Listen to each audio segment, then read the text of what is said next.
वर्षाचं कोल्हापूरला मुंबई हायकोर्टाचं बेंच तिथं व्हावं म्हणून मागणी होती.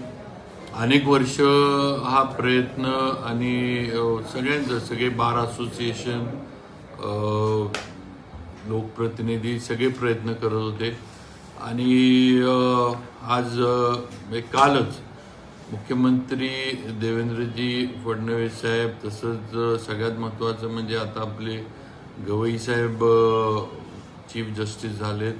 आणि या सगळ्यांच्या प्रयत्नातनं, देवेंद्रजींच्या प्रयत्नातनं आज आपल्याला कोल्हापूरला सर्किट बेंचची मान्यता मुंबई हायकोर्टाची मिळाली. हा एवढ्या वर्षाच्या लढ्याचं यश आहे, हे या निमित्तानं सांगू इच्छितो.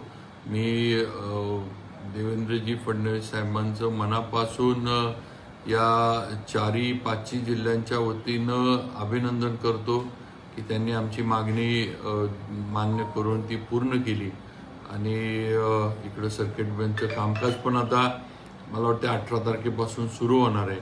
त्यामुळे नुसतं घोषणा केली असं नाही, तर ती अंमलात पण आणली त्यांनी, अंमलबजावणी पण त्या घोषणेची केली.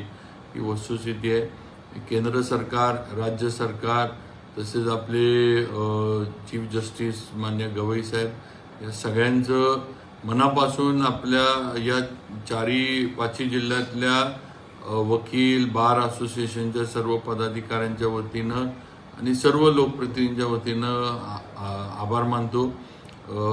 यासाठी मागं आपण सुद्धा सातारकरांनी आंदोलन केलं होतं. वकिलांच्या आंदोलनात आम्ही सगळेजण सहभागी झालो होतो. पण अनेक वर्षात ही मागणी होती, पण ती शेवट आज देवेंद्रजींच्या नेतृत्वाखाली मान्य झाली. त्याचं नक्कीच आम्हाला सर्वांना मनापासून आनंद आहे. परत एकदा या सर्वांचं मनापासून मी आभार मानतो.